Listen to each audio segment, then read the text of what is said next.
Racial Reconciliation Task Force. And what was this task force all about? The task force would identify those physicians and families who were affected by discrimination. And those doctors were not able to have full membership with North Carolina Medical Society. They could only be scientific members, and they could not attend the social events of the organization. But the North Carolina Medical Society board to go back and acknowledge to those families that we understand the hurt, that we understood the discomfort, that we understood the impact of those policies of early years. The Racial Reconciliation Task Force also allowed us to apologize and to reach out and give that now virtual hug and say, we can move past this. Dr. Claudia Richardson is the daughter of Dr. Joseph Weaver, and he was the physician, the family doctor, who was so brave to say that the scientific membership will not suit my purpose, nor does it suit me as a physician, nor does it suit me as a man who should not have to deal with that level of humiliation. Dr. Claudia Richardson will share what her dad went through.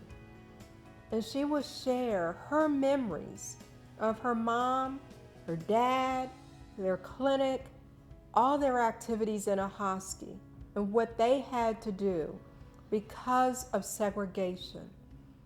My father went to medical school at left Winton, North Carolina, right down the road, and went to undergraduate school and medical school at Howard University, and also did additional training there as well. Served in World War II for a second, for a short period of time, and then wanted to open his practice back here in Ahoskie, North Carolina, and had difficulty even getting access, or had trouble starting a practice here. So he first went to Hertford, North Carolina, and opened his first practice in Hertford, North Carolina. And as he moved back toward Ahoskie, he always kept that Wednesday night clinic in Hertford for many, many, many years, over 50 years, I'm sure.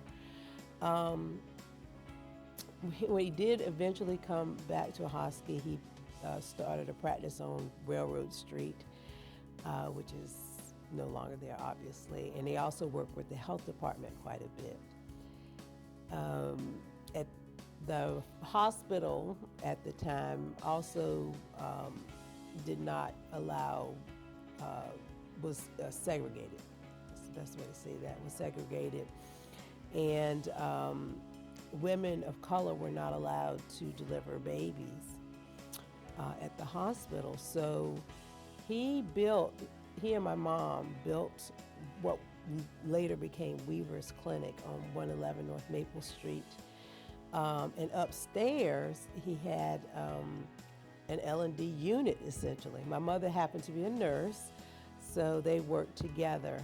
And to build that building, they share this story of working their other jobs, my mom in a segregated hospital setting here, and him at his clinic, but at night they would put down tile and all of that. Some of that work they did with their hands to create Weaver's Clinic, which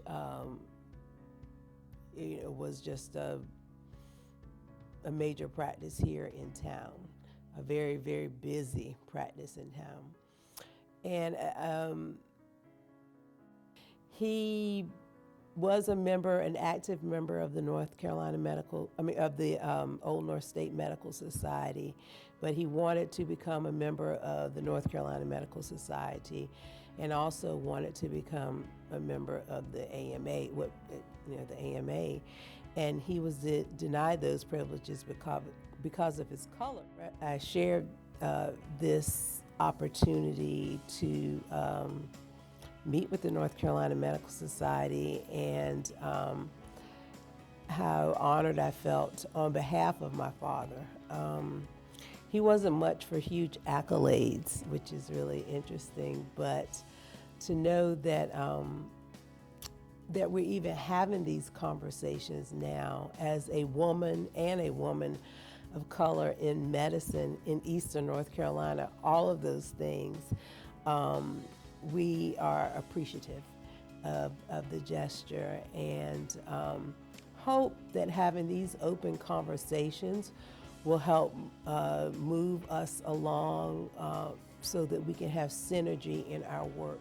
The North Carolina Medical Society is well positioned because of the Race Equity Institute.